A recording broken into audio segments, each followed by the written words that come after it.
विचित्र शर्मा आपका तमाम तर जानकारी दर्शकों तक देने के लिए। एक और अहम खबर, कांग्रेस नेता राहुल गांधी की संसद सदस्यता खत्म करने के विरोध में युवा कांग्रेस का प्रदेश भर में विरोध जारी है। नाहन में युवा कांग्रेस के कार्यकर्ताओं ने मशाल जुलूस निकाला। इस मशाल जुलूस में बड़ी संख्या में युवा कांग्रेस के कार्यकर्ता मौजूद रहे। युवा कांग्रेस के प्रदेश महासचिव ओपी ठाकुर और जिला अध्यक्ष वीरेंद्र जालचा ने कहा कि राहुल गांधी की संसद सदस्यता खत्म करना सीधे तौर पर तानाशाही और लोकतंत्र की हत्या है। यदि राहुल गांधी की सदस्यता को बहाल नहीं किया गया तो युवा कांग्रेस और उग्र प्रदर्शन करेगी।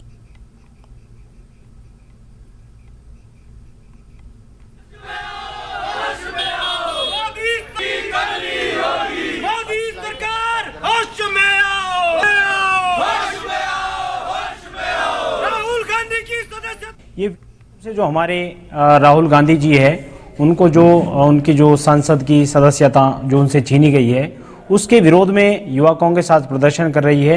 और जिस प्रकार से जो मोदी सरकार है इन्होंने जो एक तानाशाही रवैया अपनाकर राहुल गांधी जी की जो सदस्यता छीनी है यह बहुत दुर्भाग्यपूर्ण है और युवा कांग्रेस इसकी कड़े शब्दों में निंदा करती है। जिस तरह से केंद्र की मोदी सरकार के द्वारा लोकतंत्र को खत्म किया जा रहा है, आज केंद्र की मोदी सरकार के खिलाफ लोकतंत्र को बचाने के लिए पूरे प्रदेश के अंदर, पूरे प्रदेश के जिला मुख्यालयों के अंदर प्रदेश युवा कांग्रेस आज मशाल जुलूस निकाल रहा है। और आने वाले समय में भी अगर मोदी सरकार का यही रवैया रहा तो पूरे प्रदेश के अंदर और पूरे देश के अंदर युवा सड़कों पर उतरेगा। हमीरपुर में प्रदेश सरकार की ओर से बिजली बढ़ोतरी को लेकर निंदा की जा रही है। लोगों ने बिजली बढ़ोतरी को लेकर निराशा व्यक्त की है। वहीं सीएम के गृह जिले के लोगों ने बिजली यूनिट के दामों में बढ़ोतरी को लेकर अपनी राय कुछ इस तरह रखी। पहले बोलते थे कि सुखों की सरकार आएगी, सुख की सरकार आएगी, ये तो दुख की सरकार आ गई है, ये तो तोहफे पे तोहफे दे रही है हमें।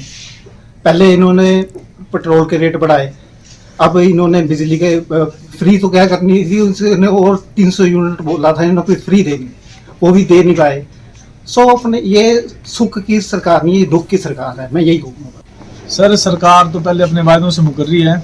सरकार ने 300 यूनिट बिजली फ्री करने का वादा किया था और सरकार वो वादा पूरा नहीं कर रही है। और सरकार ने जो भी 22 से 25 पैसे प्रति यूनिट बढ़ाया है, इससे लोगों पे और भार पड़ेगा और लोग निराश हैं सरकार के इस फैसले से। देखिए, ये बहुत ही हैरानी की बात है कि सरकार से पहले कांग्रेस के जो अपने चुनावी वायदे थे उसमें 300 यूनिट बिजली के फ्री करने का इन्होंने किया था। अभी तक वो तो हुआ नहीं है।